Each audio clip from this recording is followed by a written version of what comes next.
My mother-in-law is very ill, but my husband is taking care of his mom.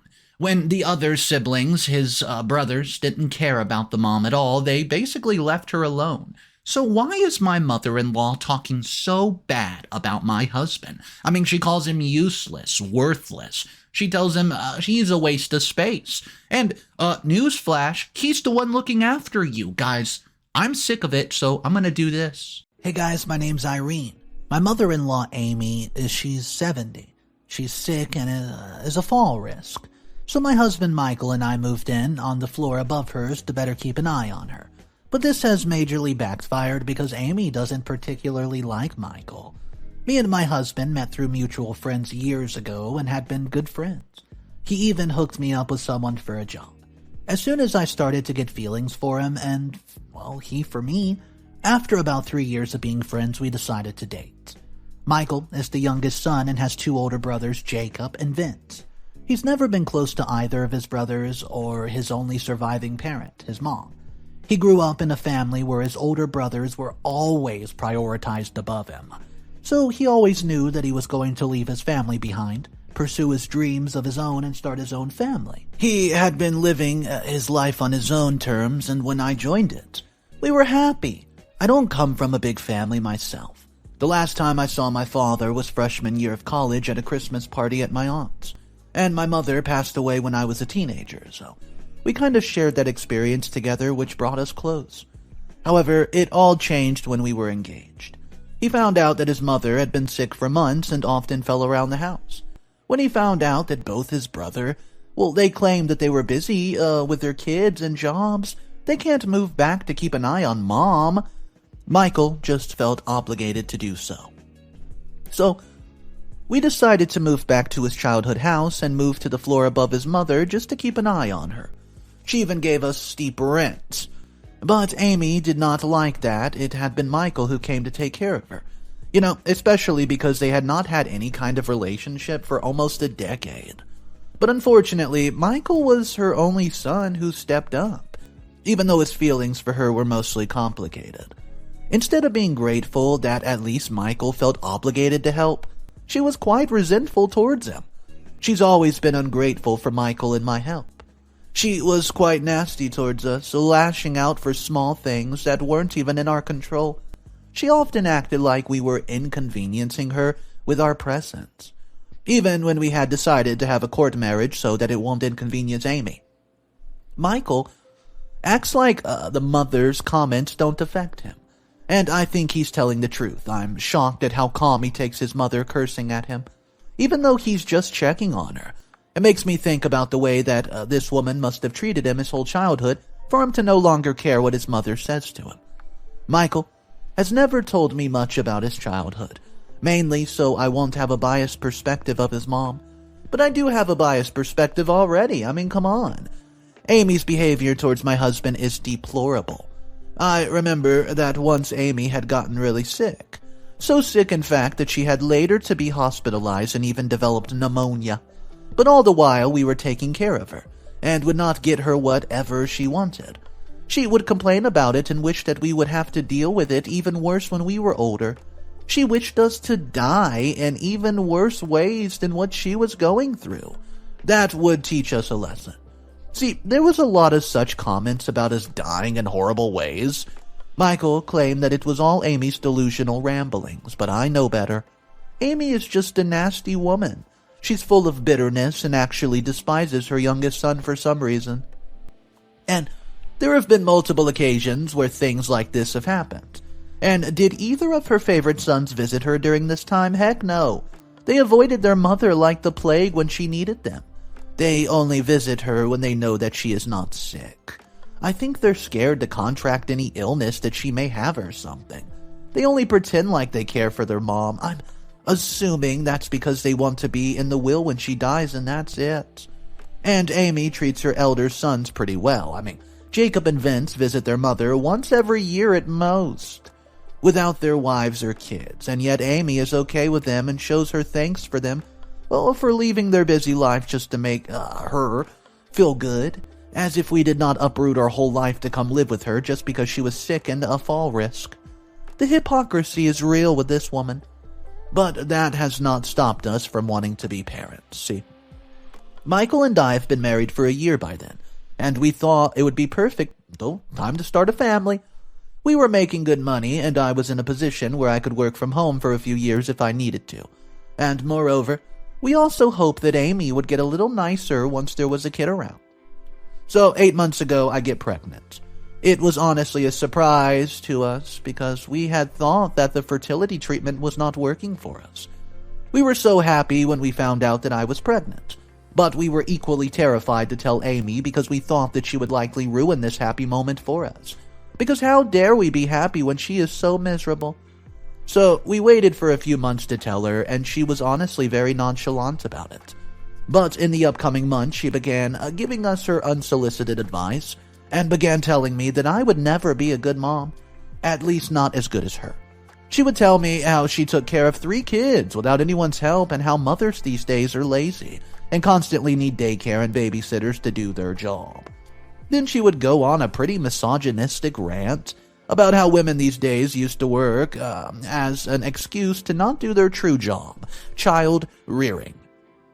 She would even criticize her son, saying that he would never be a good caretaker for his kid. After all, he's so terrible at taking care of her. It was honestly very discouraging for me.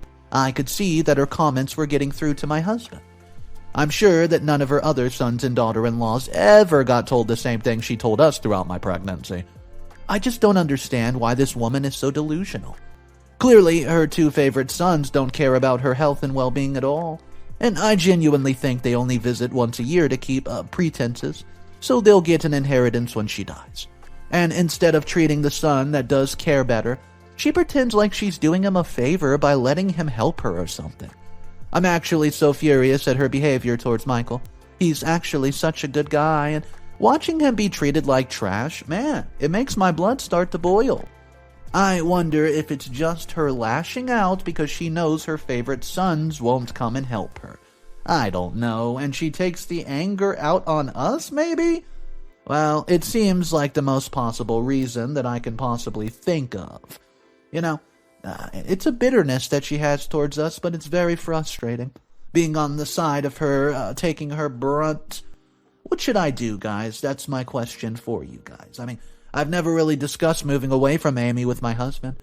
I'm scared that it's not my place, you know? I don't know, to interfere with family? But I really don't think that our kid will change. Aimee's heart, not at all. I mean, I actually think that she would hate our child just because he is our kid and not her favorite sons. Should I even ask my husband if we should move away? I don't want to cause issues between us because of his mom, who's already a sore and complex part of his life. Guys, what should I do? Update number 1. Hey guys, it's Irene again. So last month I told you about how my mother-in-law treats my husband horribly just because he is her least favorite son. Even when her favorite sons did not stick around to keep an eye on her when she got sick. But my husband did. Well, I had my baby a bit early and he's already 3 weeks old. Me and Michael have been so happy ever since. Having him was such a magical and precious moment for us. I've truly never felt as lucky as when I held him for the first time. All the pain and sweat had been worth it when I saw him for the first time. We were honestly living in our own small little fantasy universe ever since he was born.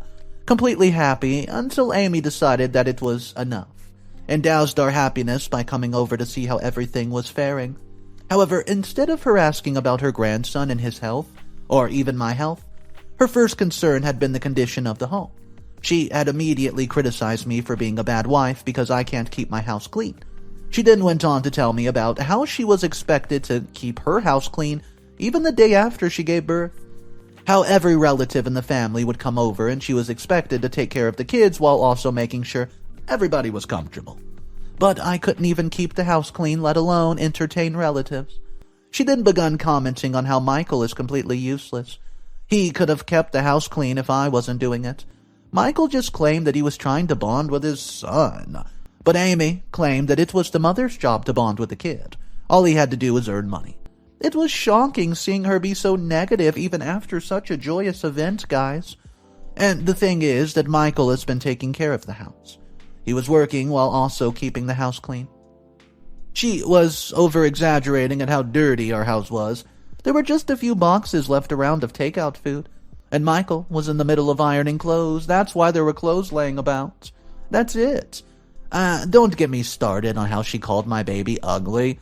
She claimed that he looks like Michael because he wasn't a particularly cute baby either. Can you imagine that, guys? I mean, come on. See, she called her son and her grandson ugly while she met her grandson for the first time. I was shell-shocked that I did not even say anything. I am just shocked at this woman's hatred for her youngest son. How can she possibly think it's all right to degrade her son constantly? And now her grandson, too? I haven't been able to talk to Michael about moving away, mainly because everything's been happening so fast this last month. But I'm definitely bringing it up with him, and I want out. I'm not letting my son grow in a family where his grandmother thinks it's all right to call him ugly. Update number 2. Hey guys, it's Irene. It's been 2 weeks since my last update, and it was Thanksgiving yesterday. Aimee decided to be her mean self, finally reaching my limit. I'd been discussing moving away with Michael, if not for us, then for our son's sake. And he was thinking about it. We were thinking of moving to a house that's just a little away from Aimee's house, so we could at least check in with her once every day, but not close enough for her to visit us often. But, we wouldn't do that until we asked his brother to move in with her once again. If they refuse, that's when we're planning on doing this. However, all of our planning was for nothing because of how Aimee acted today. You see, Aimee was at least nice enough to cook dinner despite her old age because I was busy with my baby. I think she also cooked on her own because her 2 older sons had told her that they may be dropping by to meet their nephew, and Aimee was oh so excited about it. But they called one by one to inform Michael they won't be able to make it, and that we should have dinner without them. Well, this soured Aimee's mood significantly. She continued to mutter how she had known her sons won't be visiting. She wouldn't have put in so much effort into the meal, preferring to order something online. I didn't let that affect me. I was trying to be more like Michael when it came to her. But when Michael got a bit late from work, she got more and more agitated, guys. When Michael opened the door 10 minutes later than the scheduled dinner, she was furious and immediately descended upon him. She called Michael the most useless thing ever. If I could not even show up to a dinner in time? Michael tried to calm her down, claiming that the traffic was way worse than usual. But Aimee just claimed that she should have took that into consideration when he left work. I could tell that Michael was just trying to calm the situation. But I was mad. I reminded Aimee that at least Michael showed up unlike her other son. She rounded on me and asked me if I was trying to badmouth her sons in front of her. So I asked her if she was badmouthing my husband in front of me. Well, at that point, she called me straight up ungrateful. But I didn't have the time or energy for her. I told her that if we're so ungrateful, then she wouldn't mind us leaving and asking one of our other sons to take care of her. I told her that we won't be putting our lives on hold just to take care of her while she treats us like trash. Then I took my baby and Michael out of her house and into our own. We're looking at a place further away from Aimee's now, preferably in another state. We'll look for other jobs if it means we won't have to be around Aimee and her crap. Michael wasn't even mad at me, guys. He just claimed that we're going to reach our limit with Aimee one day or another anyways. Update number 3. Hey guys, it's Irene again. So, last month I told you that my husband and I plan to move out of his mother's house because of the way that she treats us, even though we're there to help her with her health. We moved out of state a few days ago and I checked in with my job and they had a branch there. Michael planned to work somewhere else with a better pay job anyways, and he decided it's the perfect opportunity to do it now. He has a few interviews lined up already. However, our move was not as smooth as it should have been. Aimee was a thorn at our side the whole time. She would ambush us every day, asking if we were done freeloading on her already, and why were we still there in the week after our declaration of leaving. Well, that really annoyed me and Michael, and we decided to get an Airbnb so that we could look for a place to live in peace. We decided to move out of Aimee's house. On the day that we called the movers in, she threw a huge tantrum saying that finally her most useless son had grown up and was moving out after having a kid. She claimed that she was so happy that she won't have to take care of 2 adults anymore, as if she was the one doing us a favor. She even went too far as to claim that we always treated her like a burden, when we were the actual burdens, giving her even more stress than her health did. Michael mostly ignored his mother and his angry ramblings in his head. While I didn't hold back, I told her that she should call Jacob or Vince when she falls next time. We'll all see who the real ungrateful one is then. She told me that her sons loved her, unlike Michael. She claimed that if she called either of them, they would come running to help her. I told her to live happily in her delusion land and hope that she doesn't need them until she dies, or her delusions will be completely shattered. Well, she didn't like that, and left us mostly alone to do our work after that. But this woman is so delusional. Jacob or Vince have never showed up for her when she needed them the most. They just come over once every year and pretend like they care about her health. They're clearly manipulating this woman, and she's too dumb or in denial to realize it. Now she's losing the one son who looked out for her even though he felt like he was obligated to do so. Regardless, we're done with her. If she falls or has a health-related emergency, she's Jacob and Vince's responsibility. We've done our duty. We deserve to live a happy and peaceful life without Aimee bringing us down. Guys, I'm actually very excited to start this new chapter of my life. Update number 4. Hey guys, Irene here. After we moved out from Aimee's house, a few things happened that might have taught her a valuable lesson. That she should have been more grateful for the son who took care of her out of obligation, and that her other 2 favorite sons don't love her as much as she loves them or at all. Jacob and Vince refused to move in with Aimee, or at least move near her, claiming that they're too busy with their jobs and family. They didn't even care when we informed them that we were leaving the state and starting a life somewhere else. They just hoped that everything would be alright and Aimee wouldn't need anyone, and that's it. Clearly delusion runs inside the family. And all was not okay like they were hoping it would be. We get a call from the hospital saying that Aimee had fallen and broken her hip a few weeks ago. Michael had grown concerned, but I told him to give them Jacob and Vince's number. So he did just that. But I could tell that Michael was troubled. I reassured him that it was not our fault that Aimee drove us away with her attitude. That it should be her who should feel troubled and not us. It was difficult, but by the end of the day, he was no longer concerned for Aimee, by focusing on the interview that he had the next day. So, we get a call. This time it's from Aimee. She had sounded more so, I don't know, what do you say it? When she informed us that neither Vince nor Jacob had come over to the hospital, she sounded really upset. And when she had personally called them, they ignored her phone.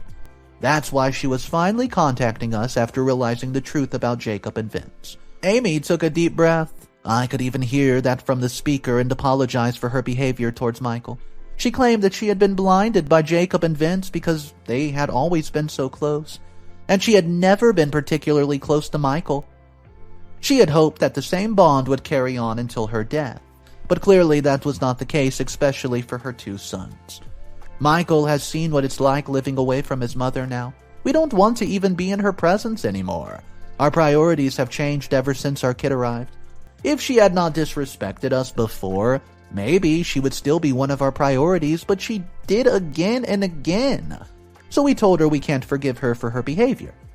Well, at this point she began to beg for help and saying that she was absolutely had nobody. But we weren't falling for it and put the call down. Anyways, we're busy. We have a newborn baby at our hands. It's difficult to take care of a kid while also juggling work as a working mom. Even though I've only just began working from home, and Michael is still deciding between packages that he got offered. We're all busy people. It's not just Jacob and Vince living their lives. We have our own lives. And Aimee finally must have learned her lesson because we heard that Aimee had to go home alone after nobody showed up to get her. She had to take a taxi just to get back home. But anyways, let me know, do you think we're being too rough on her? Or is she a jerk and deserves it all? Let me know in the comments.